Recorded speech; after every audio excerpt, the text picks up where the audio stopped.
Lanjutkan tinggal 6 halaman lagi, saya akan percepat saja. Pertama, yang lanjutnya majelis adalah pelanggaran prosedur. Ada berbagai modus kejahatan terhadap konstitusi dan cara-cara curang yang dilakukan oleh Presiden Jokowi untuk mendukung paslon 02 yang kesemuanya itu melahirkan berbagai kejahatan, turunan, dalam bentuk pelanggaran prosedur pemilu yang mempengaruhi hasil perolehan suara. Setidaknya ada 8 majelis. Ada manipulasi DPT, ada surat suara yang tercoblos pada pasangan calon nomor urut 2, ada pengurangan suara pemohon, ada politik uang, ada yang mencoblos lebih dari 1 kali, ada TPS janggal, ada anak-anak ikut mencoblos, dan ada juga kecurangan termohon yang dilakukan melalui sistem IT. Saya tidak akan membacakan semuanya, cuma saya akan memilih saja beberapa yang menurut saya sangat penting untuk dikemukakan.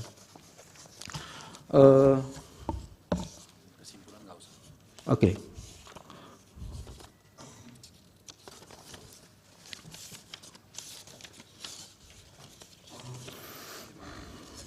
Oke.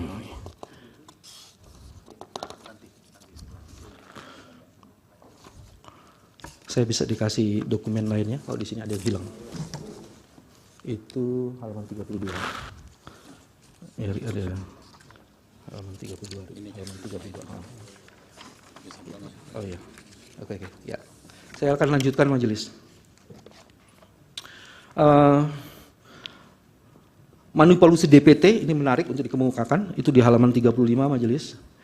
Ditemukan beberapa DPT janggal. KPU menyatakan bahwa kejanggalan dalam DPT katanya dikarenakan salah input sebanyak 502.564 pada Juli 2023 di Jawa Tengah. DPT janggal yang diduga manipulasi tersebut meliputi adanya pemilih di bawah 17 tahun sebanyak 61.040. Ada pemilih yang berusia, ini fantastis majelis, ada pemilih yang berusia 1030 tahun dan pemilih berusia di atas 100 tahun itu ada sebanyak 1363.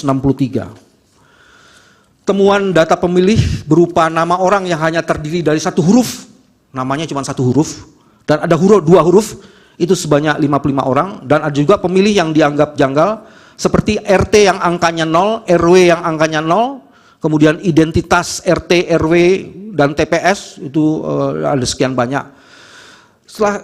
Yang paling menarik adalah di poin kedua majelis, itu surat suara yang tercoblos pada pasangan calon nomor urut 2. Ya.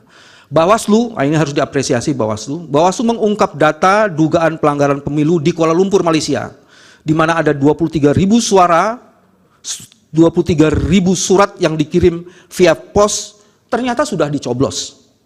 Bukan tercoblos maksudnya, dicoblos. Selain itu terdapat 82.000 alamat yang tidak jelas untuk pengiriman surat suara.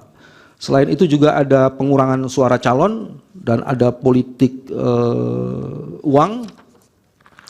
Ada mencoblos lebih dari satu kali. Ini yang juga menarik sebenarnya TPS janggal.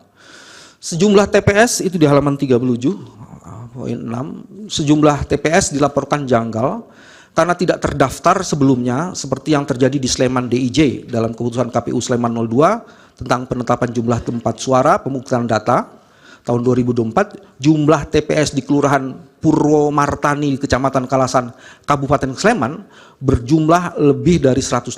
Namun setelah dicek dalam laman KPU ternyata bahwa jumlah TPS di Kelurahan Purwomartani Kecamatan Kalasan Kabupaten Sleman DIJ itu berjumlah lebih dari 105. Nomor TPS-nya cuma lebih terlihat aneh. Begitupun dengan anak-anak ikut mencoblos. Kecurangan termohon juga dilakukan melalui sistem IT, majelis. Saya akan membacakan sedikit saja dalam sistem IT ini. Sistem IT KPU yang di dalamnya ada Sirekap menjadi contoh terbaik untuk mengonfirmasi sekaligus menyimpulkan kecurangan dan pelanggaran pemilu yang dilakukan oleh KPU.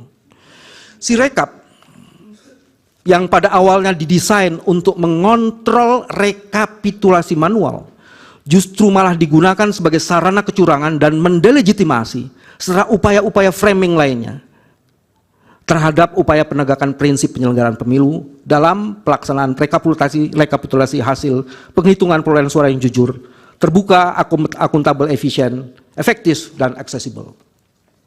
Sirekap semula hendak dijadikan instrumen untuk mengontrol rekapitulasi manual.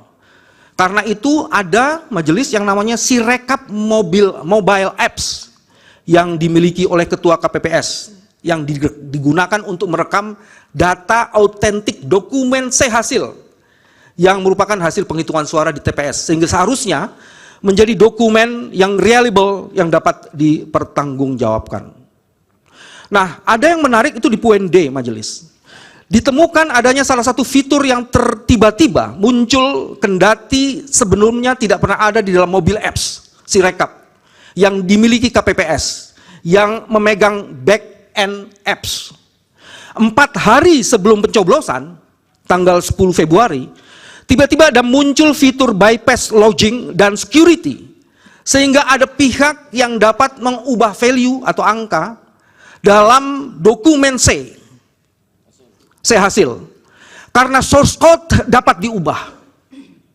Munculnya fitur tersebut tidak saja mengubah angka perolehan suara di Sirekap, tapi juga potensial menghilangkan metadata dan file foto form C plano hasil.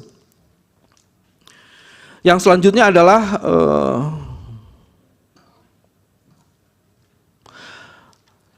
dari tim forensik kami, mereka mengatakan dan menyimpulkan sebagian besar dokumen C-hasil yang didapatkan dari portal www.kpu.go.id itu ternyata tidak dapat dipertanggungjawabkan keasliannya karena C-hasil yang dijadikan dasar rekapitulasi itu dilakukan di kecamatan adalah dokumen yang diragukan karena tidak memiliki metadata menurut kami yang sulit untuk dikonfirmasi.